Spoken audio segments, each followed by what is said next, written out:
Ever since misconduct allegations surrounding David Dobrik's past videos came to light, much of the YouTuber's digital empire has come crashing down. Several brands have cut ties with David. He stepped down from the board of Dispo, a startup he created, and now YouTube has temporarily suspended monetization on David's channel for violating their creator responsibility policy. But how did David end up here? Well, it all started on March 16th, when Business Insider published an interview with a woman who spoke out anonymously and alleged that after meeting several Vlog Squad members, including David and Dominicus Ziglitis in November 2018, she ended up engaging in a sexual encounter with Dom where she was too intoxicated to give consent. According to Business Insider, a YouTube video titled "She Should Not Have Played with Fire" was uploaded days after the alleged incident occurred. The video ended up with roughly 5 million views before it was taken down at the woman's request. The same day that the article was published, David's attorney told E! News, David will be addressing his community directly. Anyone who knows him knows he does not condone misconduct in any form. Vlog participants provide consent before anything is posted. Whenever consent is retracted, posts are removed. Any insinuation of wrongdoing is inaccurate and defamatory. Not long after, David spoke out in a video titled "Let's Talk." In this video, the YouTuber acknowledged what he called mistakes and apologized for some content he's posted in the past. I love being able to make people happy for a living, and that's all that I want to do. That being said, consent is something that's super important to me.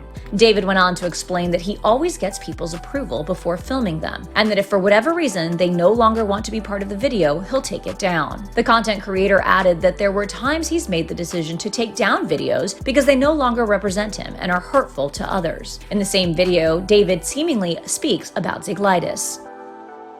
With people in my life that I don't film with anymore, like Dom and the other people that I no longer film with, I chose to distance myself because I don't align with some of the actions, and I don't stand for any kind of misconduct. Following David's apology video and the Business Insider story, several brands made the announcement that they'd no longer work with David. A spokesperson from DoorDash shared with E! News that they've terminated their sponsorship of David's podcast Views, while a spokesperson for HelloFresh shared a statement with E! confirming they are no longer working with David or any member of the Vlog Squad and do not have any plans to work with them again in the future. As all of this is going on, Alexis Ohanian, whose venture fund 776 Fund invested in David's Dispo app, spoke out about his fund's involvement with David. In an Instagram story, Alexis called the allegations against David extremely troubling. His statement went on to say, "We have been working closely with Dispo over the last week and are in full support of their decision to part ways with David." Alexis also revealed their decision to donate any profits from their investment in Dispo to an organization working with survivors of sexual assault. On top of Alexis's statement, David's former assistant, Natalie Maridueña, broke her silence and addressed the allegations against the Vlog Squad. In her statement, she said,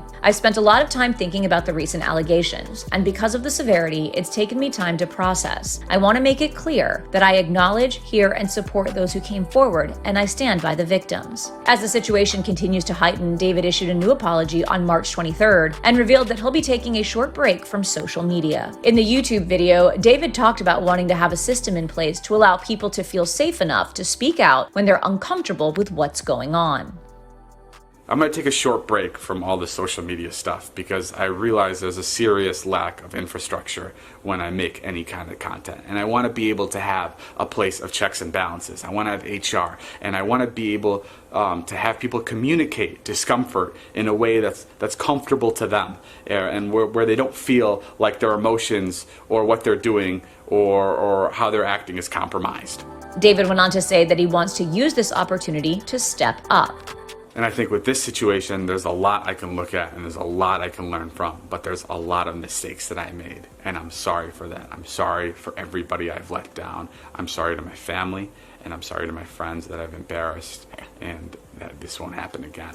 Days after his second apology, YouTube revealed in a statement to E! News that they are temporarily suspending advertising on David's channels. A spokesperson for YouTube said, "We have strict policies that prohibit sexual harassment on YouTube and take allegations of sexual misconduct very seriously. We have temporarily suspended monetization on David Dobrik and Dirty Dom channels for violating our creator responsibility policy." According to YouTube, this includes all 3 of David's YouTube channels: David Dobrik 2, and Views. On top of the suspended monetization, they've also been removed from the YouTube partner platform. E! News has reached out to Dominicus for comment on March 16th and has not heard back.